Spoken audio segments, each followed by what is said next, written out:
So all last week, we dove deep into the incredible machine that is the human brain, right? We looked at how it heals you, how it rewrites your past, how it builds entire worlds for you every single night. We basically looked at what your brain does while you're alive. Well, today we're going right to the very edge of that territory. We're asking what thousands upon thousands of people report from those moments when, by every clinical measure we have, the brain just stops. So let's open the case file. All right, here's our roadmap for today. We're going to treat this like a proper investigation. We'll start with the mystery itself, the stories. Then we'll look at what the brain experts think is going on. And after that, we'll confront the evidence that just doesn't seem to fit. We'll even touch on the deeper philosophical question this all points to, check in on the latest science, and end with, well, the biggest question of all. To really get a handle on a phenomenon this strange, we can't just start with theories. We have to start with a story. A real documented medical case that basically blew the whole investigation wide open. Okay, get this. It's 1991. A woman named Pam Reynolds has to undergo this incredibly risky brain surgery for a massive aneurysm. The procedure is called, and this is wild, hypothermic cardiac arrest. They literally lowered her body temperature down to 60 degrees. They stopped her heart, they drained the blood from her head, and her brain waves on the EEG went completely flat. For that period of time, she was, in every sense of the word, clinically dead. And yet, when they brought her back, she described leaving her body, watching her own operation, hearing specific conversations, and even identifying a unique surgical saw they used on her skull, all while her eyes were taped shut and her brain showed zero signs of life. Now, Pam's story is absolutely mind-blowing. But here's the thing. It's not some one-off fluke, not by a long shot. Studies show that about 1 in every 10 people who survive a cardiac arrest reports having a structured, incredibly lucid experience during the time they were clinically dead. And this isn't just a modern thing either. This seems to be a consistent part of the human story. And what's truly astonishing is how consistent these reports are. I mean, across different cultures, different religions, different time periods, you can go all the way back to Plato's Republic and find stories that sound just like what you hear in a modern ICU. It's always these same core elements, a feeling of leaving the body, looking down from above, moving through a tunnel toward this brilliant, often described as loving, light, a super fast replay of your entire life, meeting relatives who've passed on, or what people describe as beings of light, and then approaching some kind of boundary, a point of no return. And if they do come back, they're almost always changed forever, with way less fear of death and a totally new sense of purpose. Okay, so science has a job to do here, right? It has to investigate, and the mainstream approach, very reasonably, looks for answers inside the one organ we know for sure is involved, the brain. So let's take a look at the prime suspects in this neurological case file. So there are 3 main theories that get talked about a lot. The first is called the REM intrusion hypothesis, which basically says the brain systems that make your dreams so vivid just get accidentally switched on during a crisis. The second one, and this is the most common, is the dying brain hypothesis. It points to a chaotic storm of neurochemicals being released as the brain is starved of oxygen. And the third is the idea that maybe, just maybe, the pineal gland releases a super powerful psychedelic, DMT, right at the moment of death. Let's zero in on that lead theory for a second. The idea is pretty straightforward. As your brain is starved of oxygen, different parts start firing like crazy. So, the narrowing of your vision, that could be the visual cortex creating the tunnel effect. That flash of memories, the life review, that could be your temporal lobes going haywire. And those intense feelings of peace and love, probably just a massive rush of endorphins. It's a pretty plausible story of the brain creating one last, meaningful hallucination as all its systems begin to fail. Right, so here's the crucial point. All of those theories, as compelling as they might sound, they all depend on one thing, a brain that's still active, even if it's failing. They're describing a brain in crisis, but what about a brain that shows no measurable activity at all? A brain that's by every clinical test we have, totally silent. This is where all the standard explanations start to run into some serious trouble.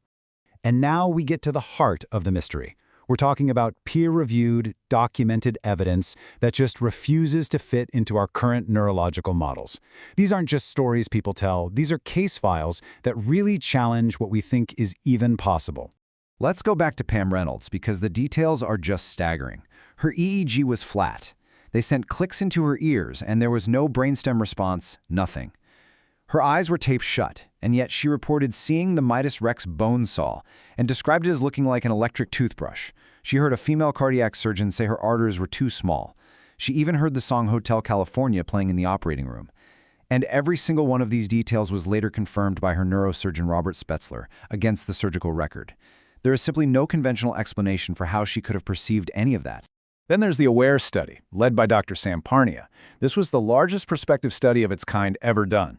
The researchers put shelves up high in resuscitation rooms with images on them, stuff you could only see from the ceiling, to test these out-of-body claims. Now, out of over 2,000 patients, they got one detailed, verifiable account of a resuscitation while the patient was clinically dead.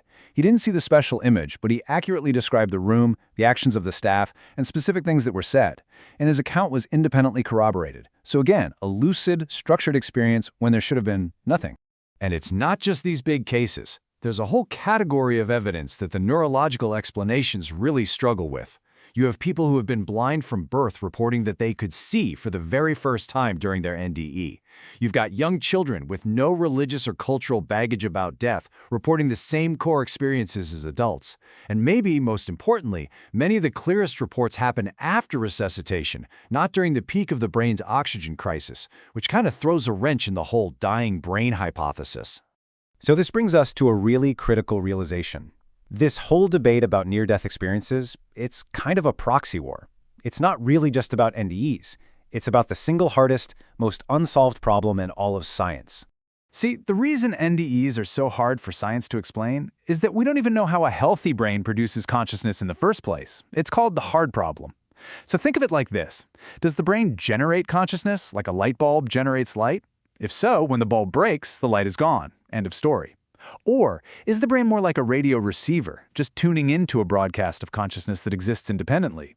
In that model, if the radio breaks, the music keeps playing.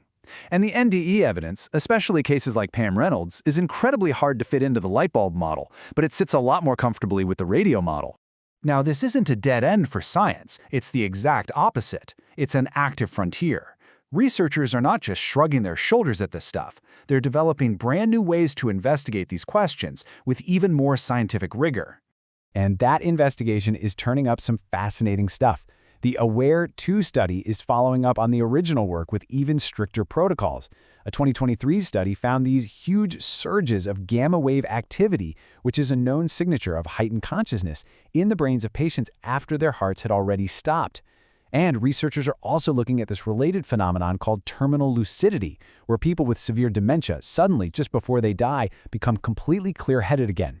All of these things point to the relationship between the brain and consciousness being way more complicated than we assume. And you know, maybe the most honest scientific position right now comes from Dr. Sam Parnia, one of the world's leading researchers in this field. He basically says the evidence doesn't prove survival after death, but it does prove that something is happening near death that our current models just can't account for. And that, right there, is a profound scientific finding all by itself. So, after looking at the stories, the theories, and all the inconvenient facts, where does that leave us? Let's just quickly summarize the state of the evidence before we have to face that final, massive question. Okay, here's what we know for sure. Thousands of people report a remarkably consistent, structured, and profound experience. Here's what remains unexplained by our current models: how people can have verifiable perceptions when they are clinically dead. And here's the big one, the unknown. What is the ultimate nature of this experience? We've got pieces of the puzzle, but the full picture is definitely still out of reach. And so we land here, with your question. And I'll be honest, I've spent a long time with this evidence, and I genuinely do not know the answer. Are these experiences a final neurological fireworks show, the brain's last elaborate hallucination, just doing what brains do right up until the very end? Or are they something else, a genuine glimpse of something that exists beyond the physical machine, something you can only experience when that machine is starting to fail? Final hallucination or genuine glimpse? I really want you to drop your answer in the comments below and tell me honestly, what do you believe? I'm not asking what the science says, what do you believe? I'm going to be real with you. This explainer was the hardest one for me to write so far. And it's not because the science is complicated, even though it is. It's because the question it all sits on top of. It's the biggest one there is. And I don't think anyone, scientist, philosopher, you name it, gets to be fully comfortable with where the evidence currently lands. Thank you for watching. I mean that, genuinely. Every single person who comes here and stays, who watches all the way to the end, who drops a thought in the comments, you are the entire reason this channel exists and keeps going. If these deep dives are giving you something valuable, please subscribe for more every single day. We're here to go deeper, to stay honest, and to never, ever pretend the answers are simpler than they actually are.